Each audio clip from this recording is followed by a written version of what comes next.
What's up guys, welcome to another week's episode of GetPsyched, where we look at all things mental health and psychology. Make sure to subscribe to the channel and hit the bell next to the subscribe button and you'll get weekly reminders every time I upload, which we upload around about every Monday.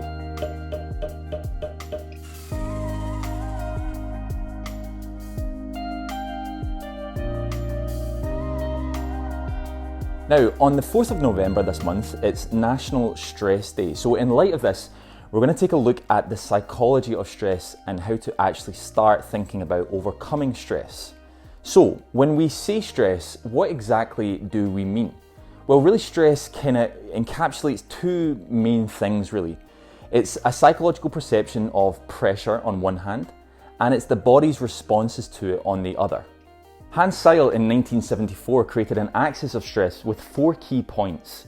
The first axis has good stress on one end and bad stress on the other, and the other axis has understressed on one end and overstressed on the other. And he argued that we had to find a fine balance, which was vital in order for us to feel not overwhelmed by stress, but to utilize stress for its original biological purpose, which is of course something that's really important that we understand when it comes to stress. Stress ultimately is an inevitable part of life. And it's what we call a non-specific response. Now this means that the circumstances don't necessarily change, but the perception held by the subjective individual that is going through the event does change. So, for example, a person that suffered childhood abuse might respond differently to a boss shouting at them compared to somebody who never experienced childhood abuse of any kind.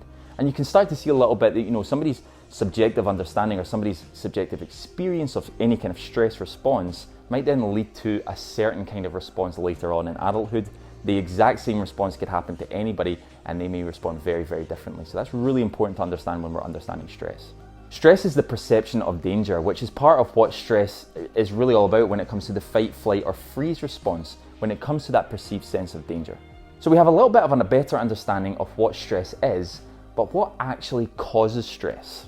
Well, it can be any sort of event, internally or externally, and I think again that's something really important to understand. What can happen often is somebody maybe who's got arachnophobia sees a spider. They're of course going to be stressed by the sight of that spider. That's an external thing. Someone else might feel short of breath, and a history of panic attacks might get them to feel pretty stressed that they're about to have another panic attack. So these stressors can be both external and internal. It can often trigger a cascade of hormones such as cortisol and adrenaline. And it's really important that we understand these hormonal imbalances a little bit better. We're going to talk a bit more about that in a little bit. But the bathing of the brain in cortisol and adrenaline can have positive implications, but it can also have long-term negative implications. And we're going to look at that in a little bit as well. These hormones increase blood flow and they mobilize fat and sugar to provide the body for the immediate action required against the perceived threat. So basically what's happening is stress, and it kind of comes down to the positive elements of stress. Stress kind of mobilizes the parts of our body that we need in order to ready us for preparedness. So, for example, if we're being chased by like a lion, and I'm thinking like caveman stuff, but like if we're being chased by a lion, it's going to be a pretty stressful thing. The hormone imbalances such as the cortisol and the adrenaline help to mobilize those sugars and those fats to help us ready to run away from that lion. So we can actually see that stress in its appropriate form is a really, really positive thing. So that's kind of the biological makeup of stress, and it makes sense, of course. However, this was meant for the body to get ready for and combat short-term threats, not long-term difficulties, and often that's where the challenges with the differentiating aspects of stress can be. As a result, stress can result in complications physically and psychologically.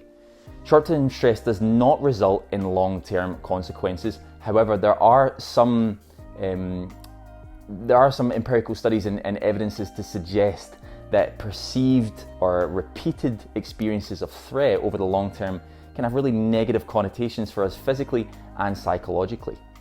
And this can lead to things like anxiety and depression over the long term, for example. It can even lead to diabetes and heart disease.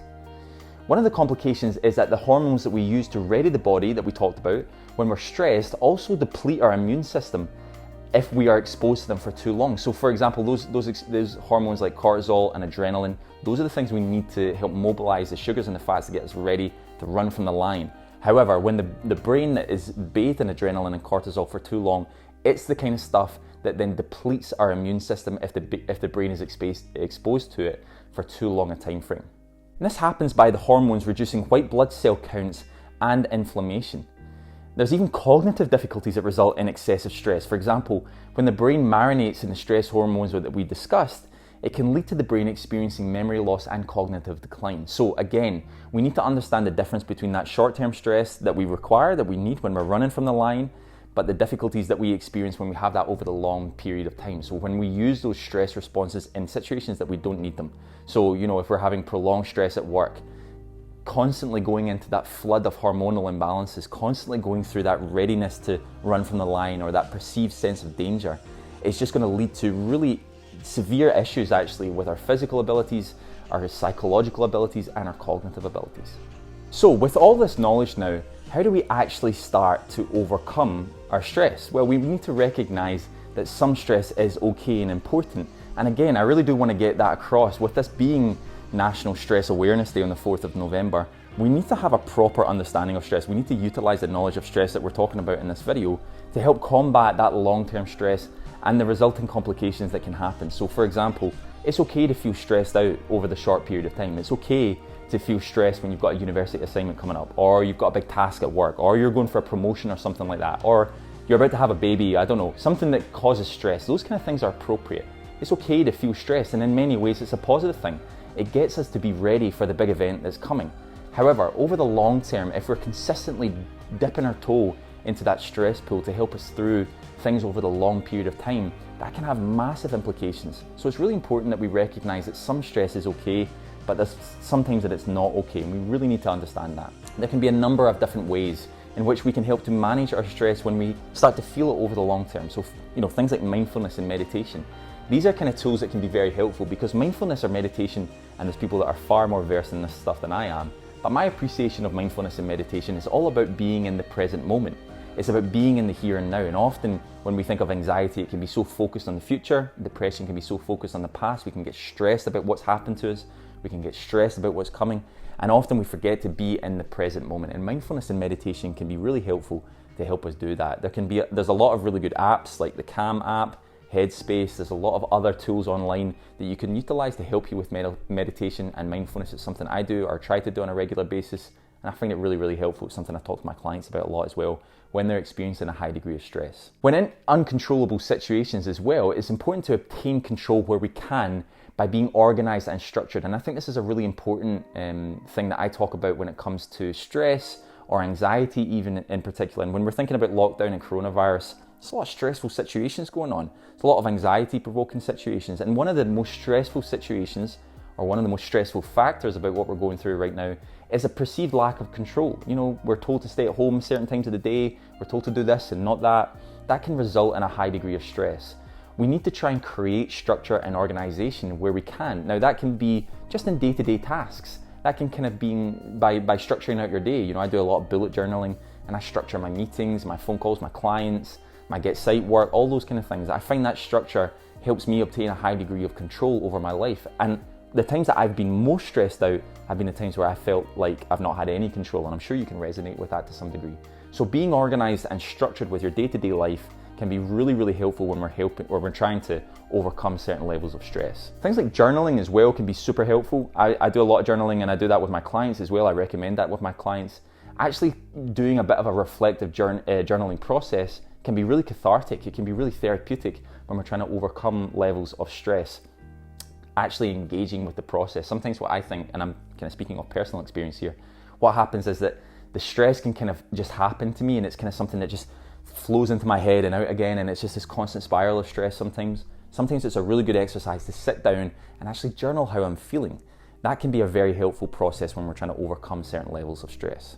You don't need me to tell you about my being a big advocate of exercise, and exercise is another really important way of managing stress. When we're talking about the cortisol and adrenaline exposure in our brains, those kind of hormone imbalances, endorphins and these kind of positive hormones as well, oxytocin, these kind of things, these really positive hormones can be exposed to us by exercise. So we can counterbalance the stress when we exercise. It's also a really good process of being able to take our minds off things that are causing us a lot of stress. And again, I know I can be super biased, but therapy can be a really helpful intervention whenever it comes to managing stress. And if you think that stress is getting too much, then often it can be a really helpful thing to contact a therapist and maybe try and obtain some help that way. One of the key tips on helping to manage stress, and it's actually something I stole from cognitive behavioural therapy, is about a change in perceptions and appreciations of the stressful situations that we see around us. It helps us to see things as demanding rather than dire. So if we can see the situation that causes us stress, be that at university, at school, or at work, and help to change that perception of that situation, because I think what can happen in a classic CBT term is catastrophizing. Often we can catastrophize a situation, particularly if we're exposed to it over the longer term. That can have a really negative impact on our exposure to stress, and it can have a really negative implications, result in negative implications for us physically, psychologically, and cognitively. So if we can start to change our appreciation of a situation to being demanding rather than dire, then that can be really positive for managing our stress. Okay guys, thank you so much for watching this week's episode of GetPsyched. This week we've been taking a look at the psychology of stress, what kind of causes stress, and also ultimately how to start thinking about overcoming stress. And we've been doing that in preparation for National Stress Awareness Day on the 4th of November. Why don't you comment on the videos, guys? Let me know a little bit about what causes you stress, what's been helpful for you in stress management even as well, and also any other questions that you've got about GetPsyched or the video this week, then by all means ask away. If you've been enjoying the video, then make sure to hit that like button, and you can share the video with your friends or on social media. And if you've been enjoying GetPsyched as a whole, then make sure to hit that subscribe button and hit that little bell next to the subscribe button, and you'll get weekly reminders every time I upload. Thanks so much for watching again, guys, and hopefully catch you next week.